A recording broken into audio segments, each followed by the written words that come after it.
کیا ہر بار نیا وضو کرنے کے لیے اپنے پرائیویٹ پارٹس کو دھونا، اپنے اعضائے مخصوصہ کو دھونا یعنی استنجا کرنا لازم ہے یا نہیں لازم؟ کچھ لوگ یہ سمجھتے ہیں کہ وہ جب بھی وضو کریں گے، چاہے وہ وضو نماز سے متعلق ہے، چاہے نماز کے لیے وضو ہے، قرآن مجید کی تلاوت ہے، نماز جنازہ پڑھنے کے لیے ہے، یا کسی بھی عبادت کے لیے جو وضو کیا جاتا ہے اس کے لیے استنجا کرنا لازم ہے، حالانکہ ایسا ہرگز بھی نہیں ہے۔ یہ بات ذہن میں رکھیے کہ استنجا کا تعلق، اپنے پرائیویٹ پارٹس کو دھونے کا تعلق آپ کی قضائے حاجت کے ساتھ ہے۔ مثلاً قضائے حاجت کے ساتھ کیسے ہے؟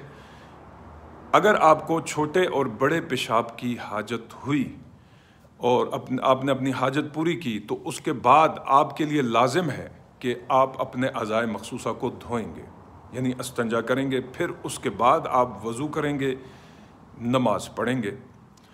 اور یہاں پر استنجا آپ کے لیے واجب فرض کے درجے کے اندر ہوتا ہے، کیونکہ جب تک آپ نے پلیتی کو صاف نہیں کیا تو آپ کا وضو نہیں ہوگا۔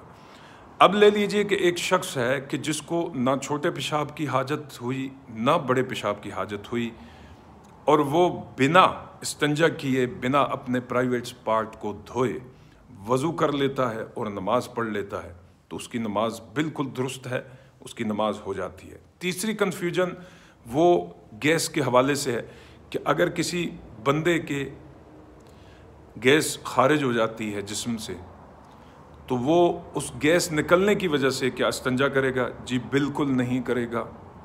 یہ استنجا کے لیے ضروری نہیں ہے، یہ گیس کا نکلنا شرط نہیں ہے۔ آپ بالکل بغیر استنجا کیے وضو کریں، نماز پڑھیں۔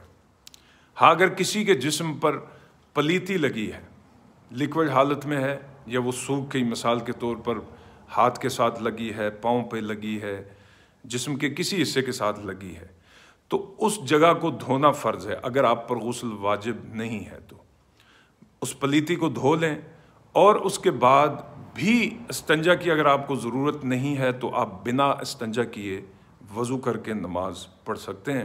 میں نے کوشش کی ہے کہ اس ویڈیو میں اس سوال سے متعلق جو چیزیں ہیں آپ کے سامنے عرض کر دوں۔ پھر بھی اگر کوئی چیز یہاں پر رہ گئی ہو تو آپ کومنٹس میں ضرور پوچھیے، انشاءاللہ میں اس کا جواب دینے کی بھی کوشش کروں گا، اور اگر ممکن ہوا میرے لیے تو اس پر ایک ویڈیو بھی بنا کر آپ کی خدمت میں پیش کروں گا۔ والسلام علیکم ورحمۃ اللہ وبرکاتہ۔